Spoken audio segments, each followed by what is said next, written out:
Thank you to today's show sponsor, Azalea Orthopedics. They are a group of highly trained physicians and surgeons in East Texas that will meet all of your orthopedic needs. To learn more about Azalea Orthopedics, go to azaleaortho.com. That is azaleaortho.com. Welcome to Getting Real to Heal with Dr. Grace. I am Dr. Grace English, founder of Deep in the Heart Ministries. We are a ministry that exists to tackle the hard realities of this life through the power of Jesus Christ. He is the only one that can set us free from our addictions, our negative thoughts and emotions, and bring us the true lasting healing and peace that He wants for our lives.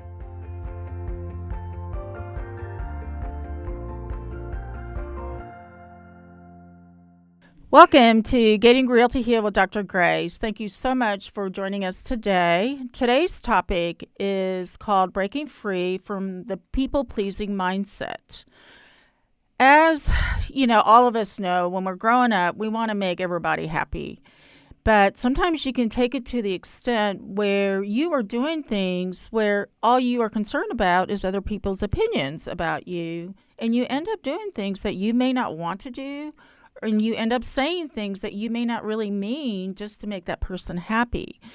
And today, my special guest, Cheryl Lutz, she is a recovering people pleaser, and Cheryl is going to shed some light into the dangers of this mindset and how this people-pleasing mindset can definitely just leave you exhausted, depressed, and anxious.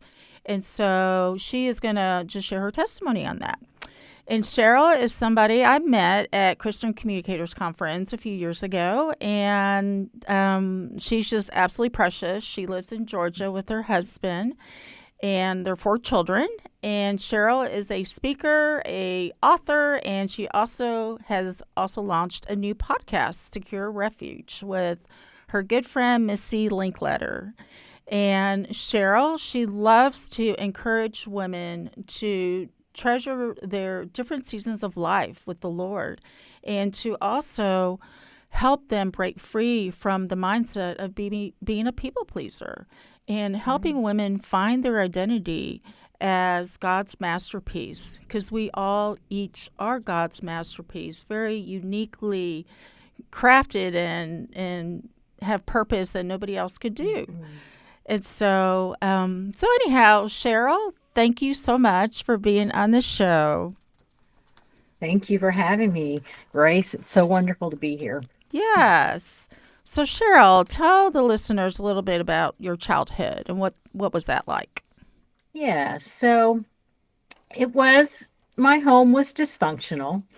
And I say, not to just throw my parents under the bus, because they were products of their own dysfunctional upbringing.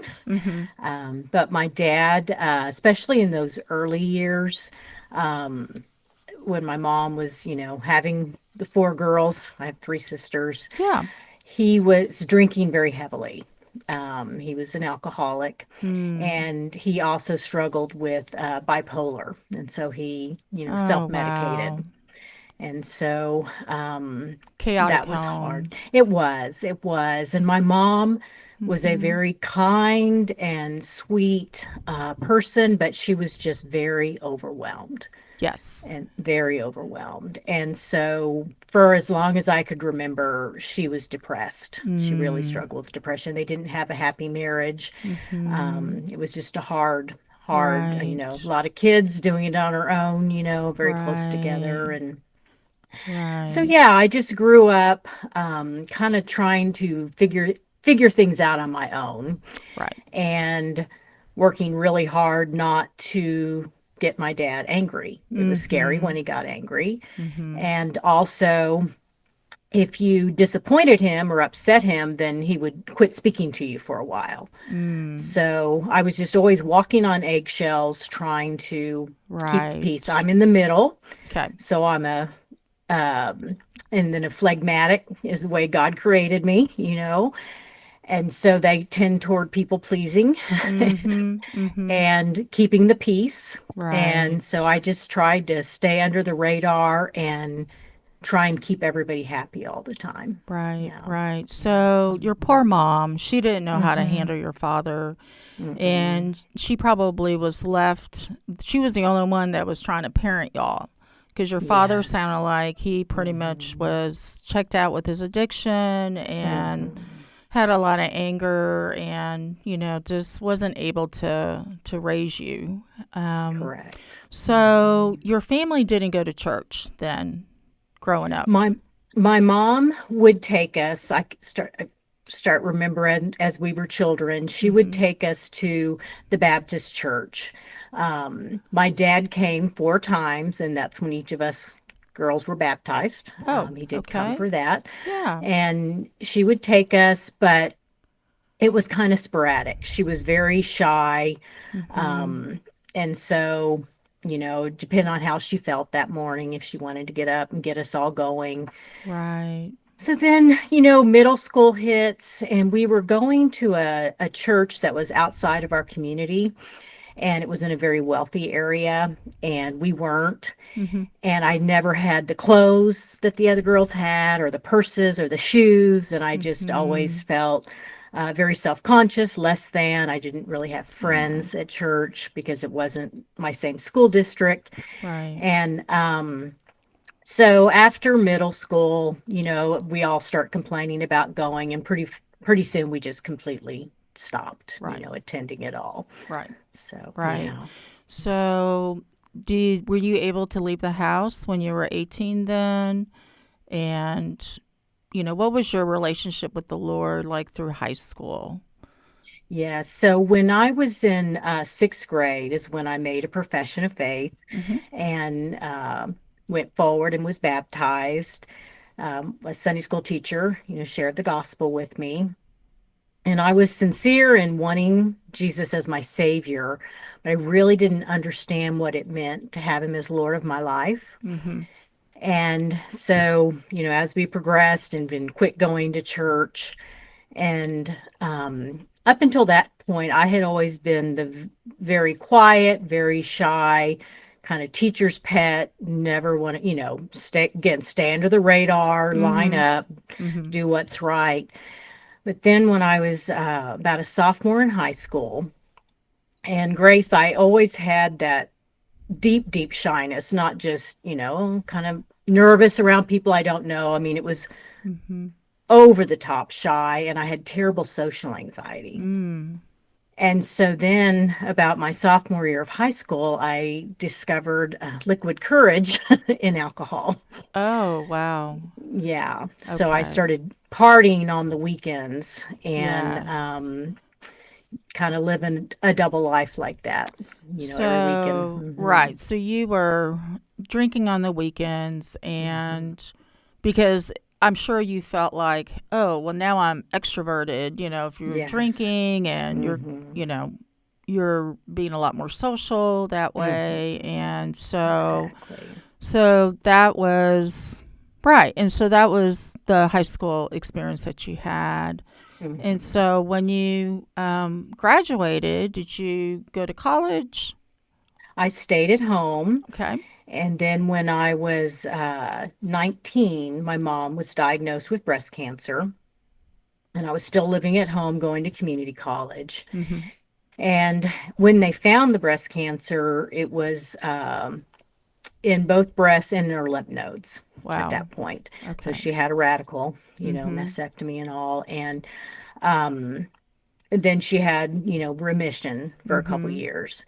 But then it was before my 21st birthday. They gave her 6 months to live. Wow. And it was pretty much 6 months. Wow. Okay. And so she passed away when I was 21. And I Okay. was still living at home, commuting.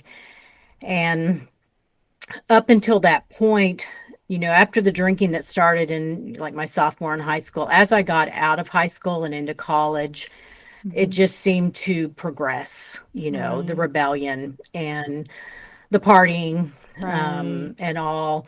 But as I was watching my mom die of cancer, it Mm-hmm. sobered me. I knew she knew Jesus, and I knew where she Mm-hmm. was going, and caused me to Mm-hmm. come face to face with eternity. Where was I going to spend eternity?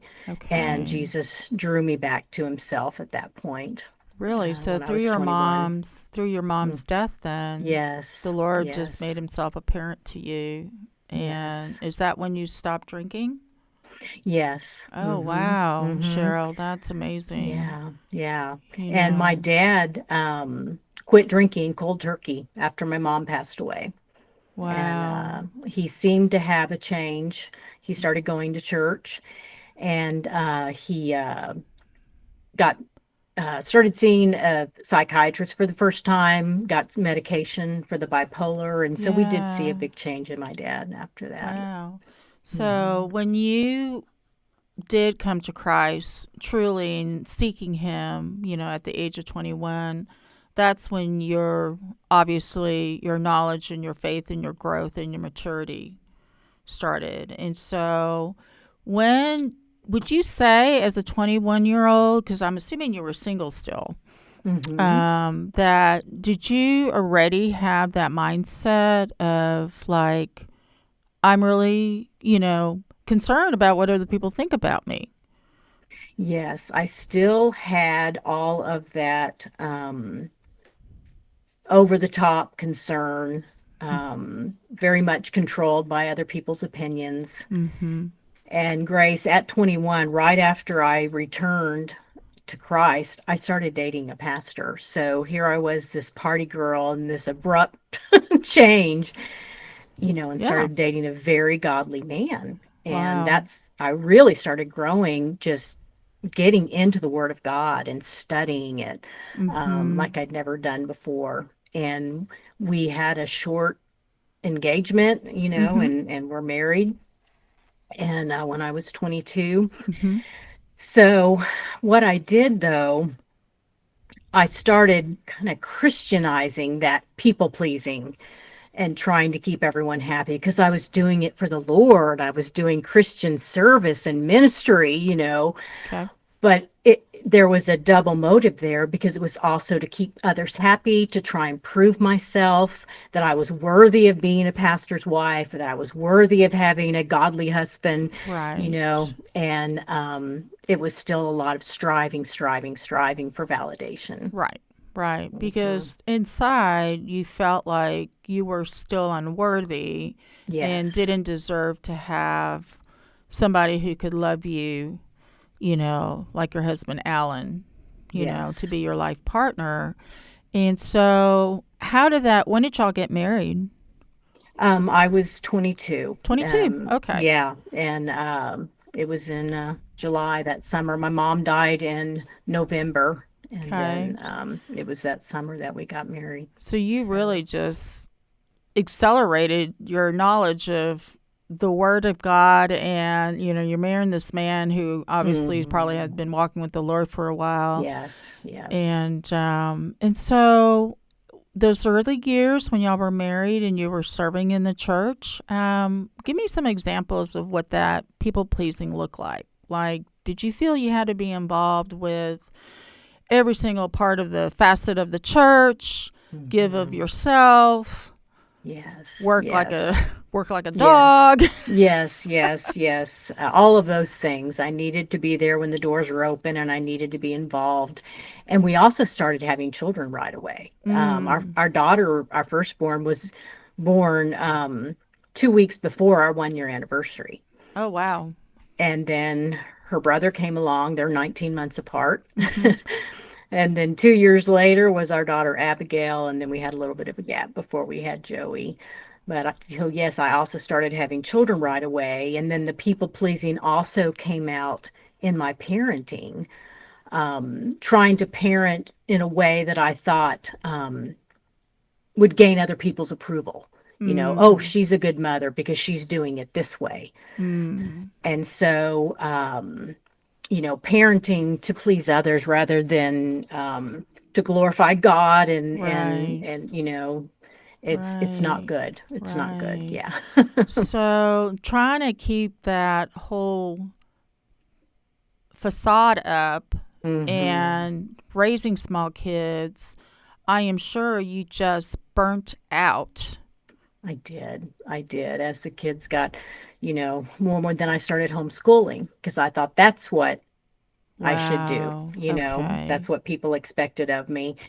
And I support homeschooling. I think it's a Hmm. very viable option, but I wasn't doing it for the right reasons, Right. you know. Right. And so again, all of that striving. So then I'm homeschooling, and then after Joseph was born, I've got three that I'm schooling, and then a newborn baby, and still having people over every Sunday, trying to keep up with Bible study, still be involved in everything. And it was when he was about 6 months old, my health just fell apart. Really? And it took a while to get a diagnosis, but one of them was MG, Okay. myasthenia gravis, muscle weakness, and fatigue and Yeah. all of that. And Okay. so, yeah, So that yeah, physical illness was your light that shone that finally stopped you in your tracks,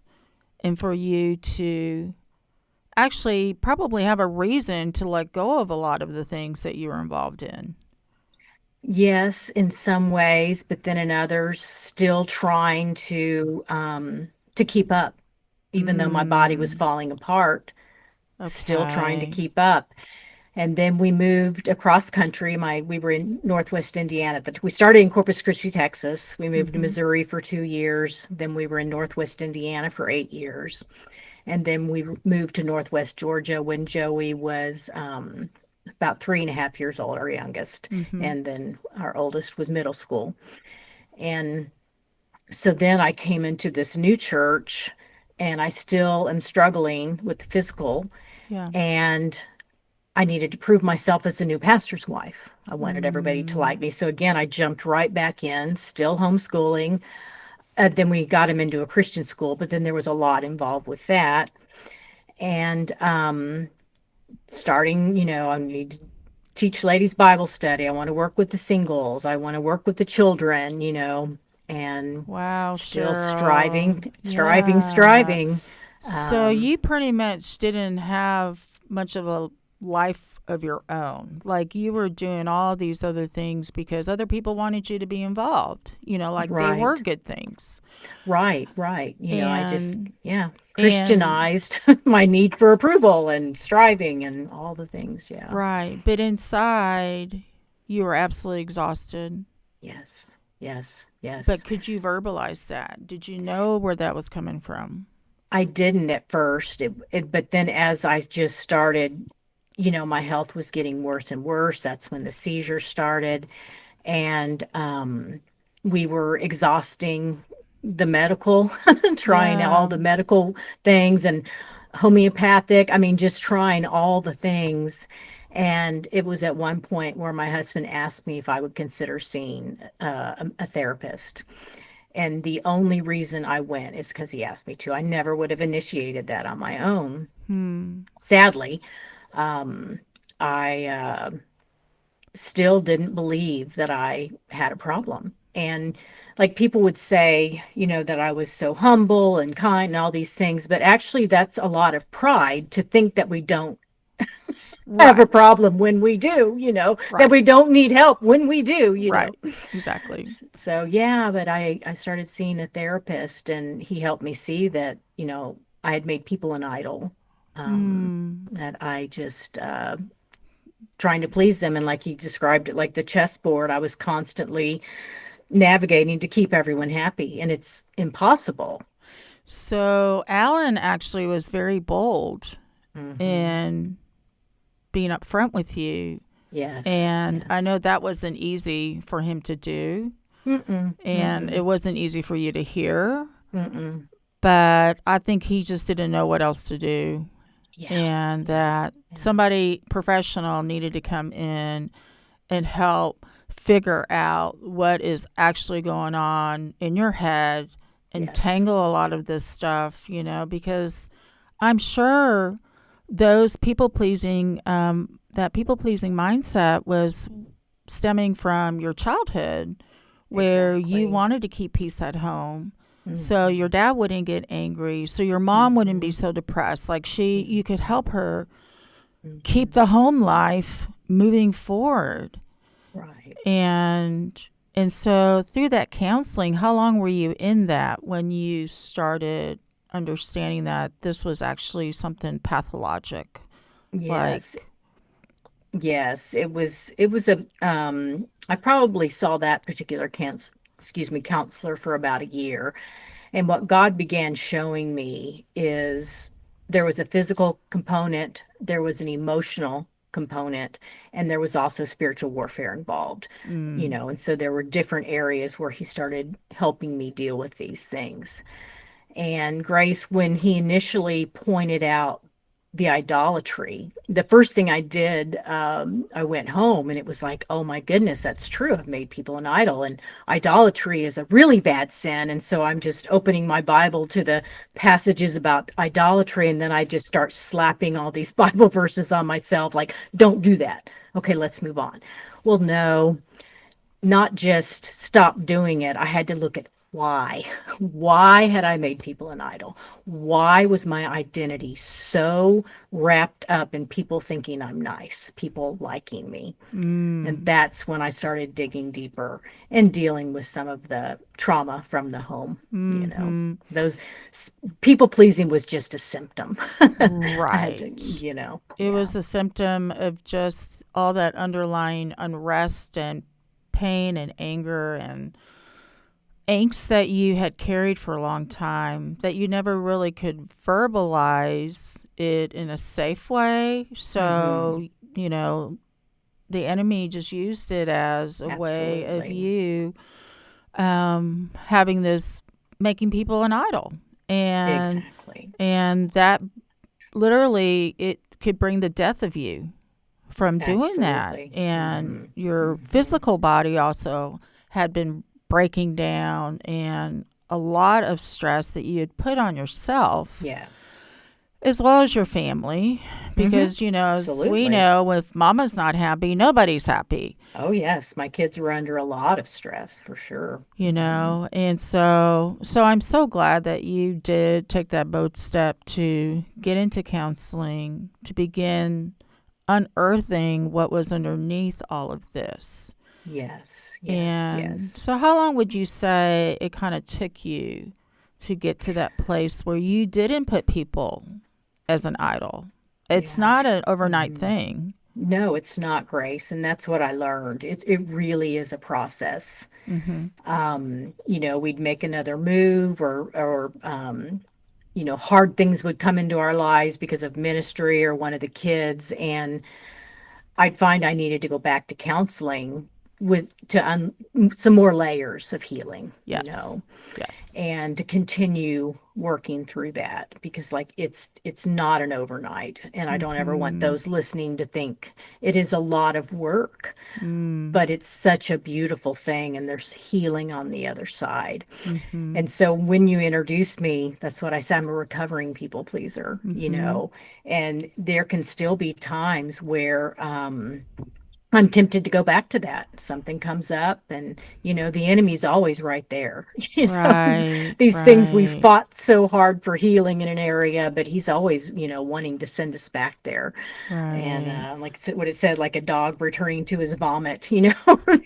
Proverbs talks about. Oh, for sure. I mean, the enemy knows our Mhm. weaknesses, Mhm. Cheryl. Mhm. And because at some point, I'm sure that people pleasing helped you numb out the Mhm. pain of Mhm. what Mhm. you had been exposed to as a young child Right. and teenager. And so even though we use that as a crutch, Mhm. like people can go to drugs, alcohol, Mhm. food, Mhm. sex, whatever, Right. addiction to deal with past trauma. Yours just happened to be people pleasing. Absolutely. I say it was approval addiction. Addiction is addiction. And I had an Wow. addiction. Yeah. Yeah. And Mhm.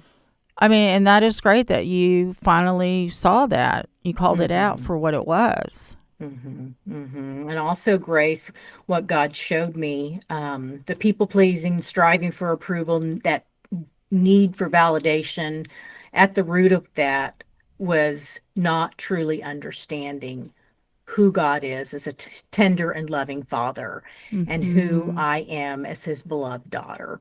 Right. And that was another um, measure of healing, coming to Yes. terms with that, forgiving my earthly father, Mm-hmm. forgiving my mother, and Mm-hmm. learning to embrace God's love. Right. Um, And who you are because in mhm, Christ. absolutely, You absolutely. know, our identity Hmm. is found in Him. If it's found in anything else, Cheryl, you and I know that Oh, yeah, it fails.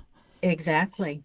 We will It's end, it's an endless striving. We'll right. never, we'll never attain it. Right. I tried to Right. find it in being a pastor's wife and being a mom and people liking me, all the things. And it's just, Right. it's futile, Yeah. So, speaking from a recovering, people Mm-hmm. pleasing, are Mm-hmm. there ways and signs that the Lord has taught you how to get your ears perked up when Mm-hmm. you are going down that road again? Are there things that Yeah. He's put up to help you Mm-hmm. not cross over that line? Yes. When I start feeling that internal angst, like I've been asked to do something, but maybe I know it's outside my gift set, or maybe it is something that I'm good at and would enjoy, Yeah, but it's not the right time. correct. I've got these other commitments, and talking to myself, why are you wanting to say yes? Are you wanting to say yes because God is moving you in that way, or are you wanting to say yes because you don't want to disappoint them? Mm, You that's know, good.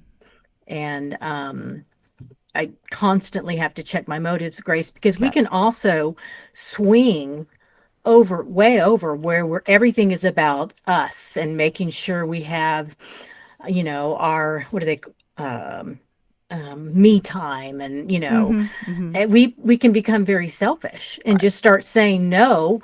I mean, we're called to give, to pour out ourselves for Mm-hmm. Christ and the kingdom, Mm-hmm.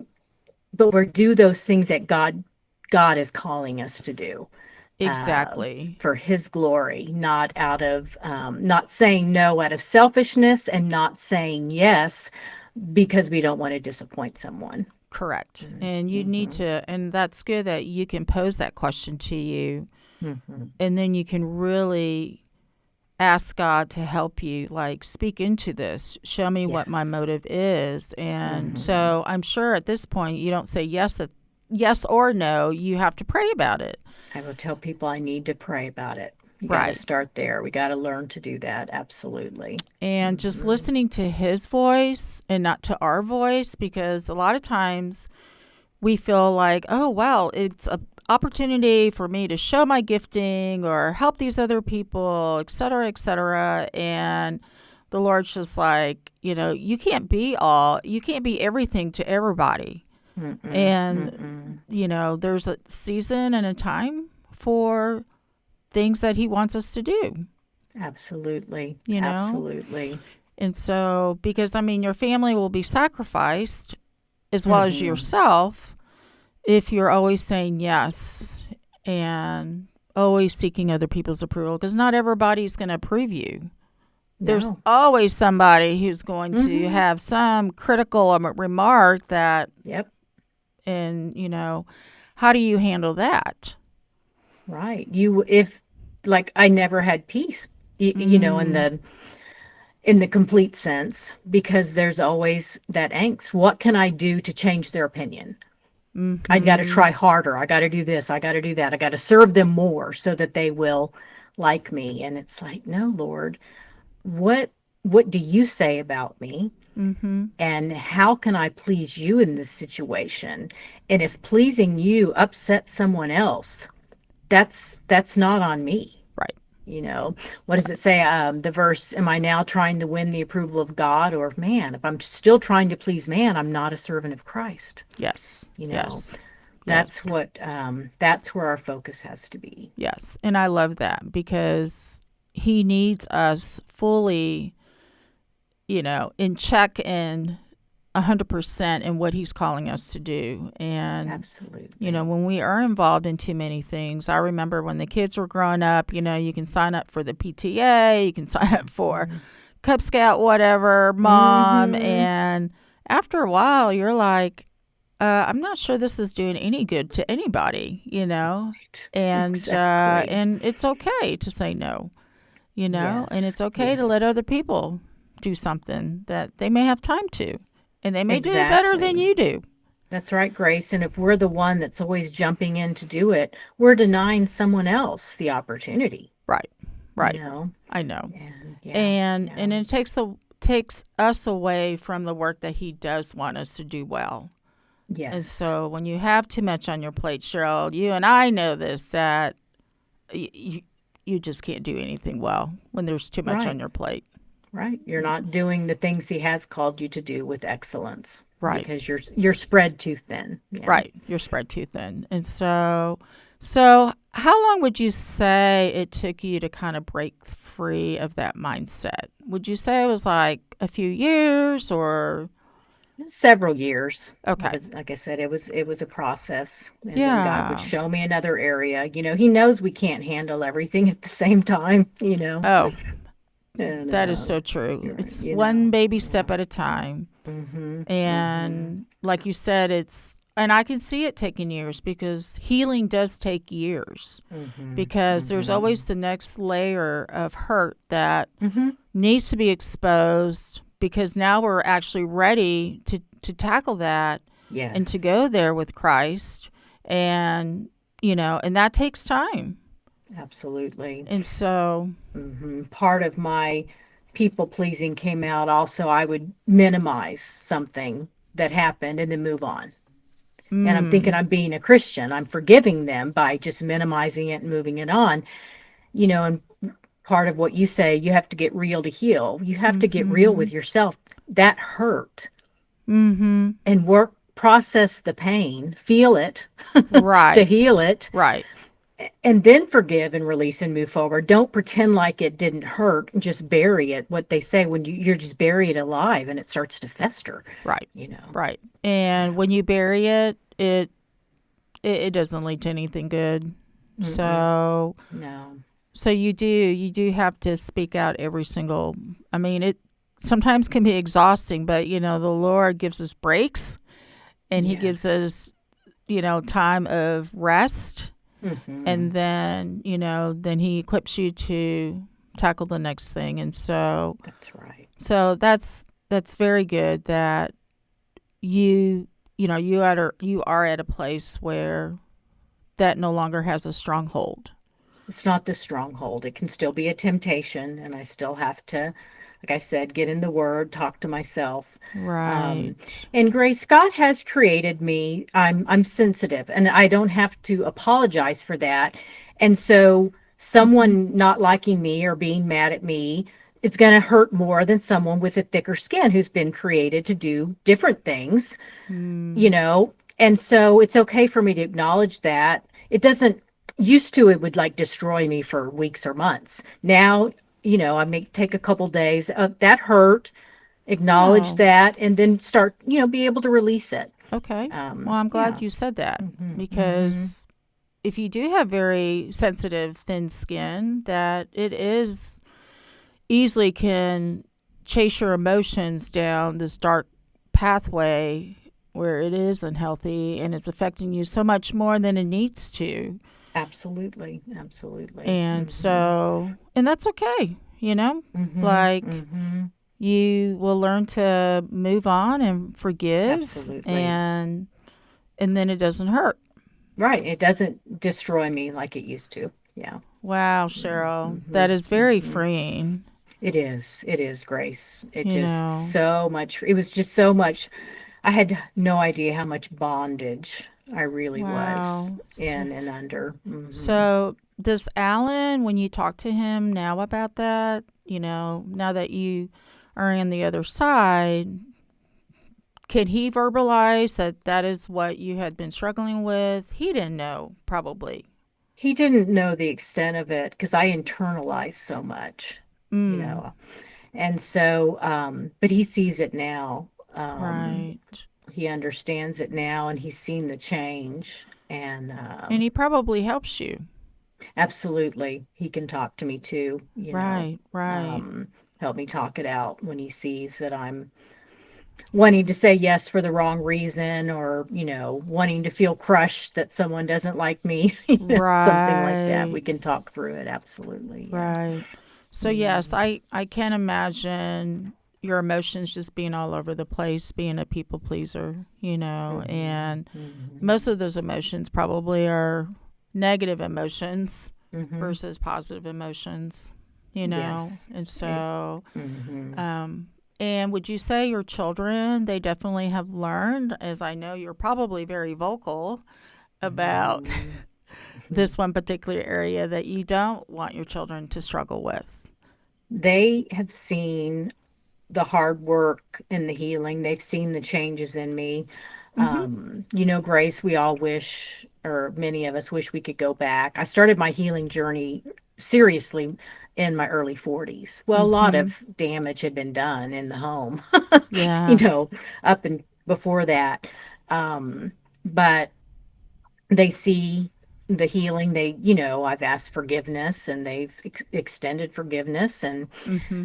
and now when I see it in them, I say, remember how mom lived for so long doing that. You watched me, Wow. and this That's isn't your responsibility. right. How can you release that? Remember who God says you are, and who he is as a loving father, and who you are as his Right. beloved child, and Right. help talk them through it as well, because a couple of them definitely have that tendency also. Right. Right. Mhm. Well, Yeah, that is a gift. I've told my kids, one day you're going to realize other people's opinions don't matter.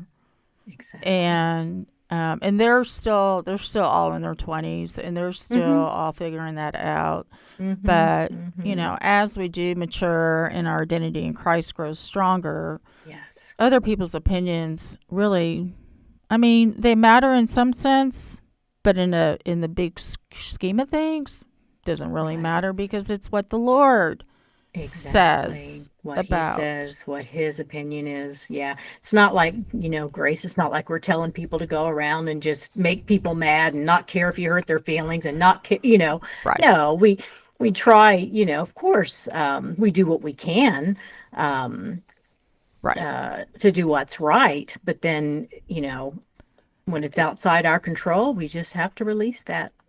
Well, Mm-hmm. you get to a point where you are bold about just stating how Mm-hmm. you really feel. Yes, yes, yes. And, if somebody's asking you to do something that you feel the Lord is not leading you to, if that person, truly is a believer, they're going to say, thank you Mm-hmm. for Mm-hmm. being honest, Mm-hmm. because, we don't ever want to be in that place where they're doing it for us. They should be doing it for Him.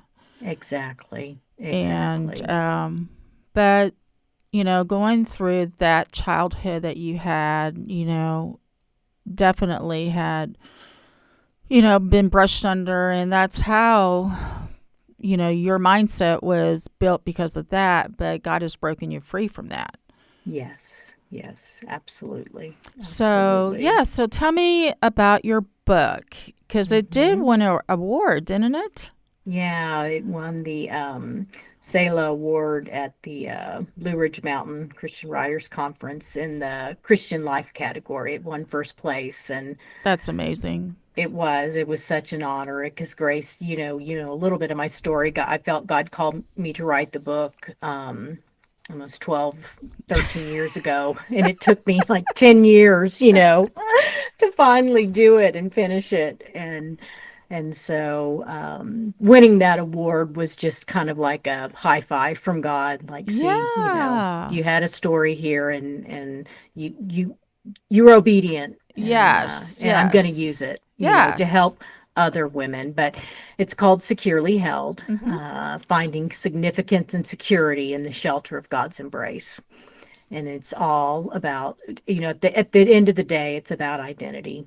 and Mm-hmm. understanding who God is so that we can understand who we are when we're in that relationship with Christ. Yes. No, that is wonderful. And we will have the link in our show notes for people to be able to purchase your book.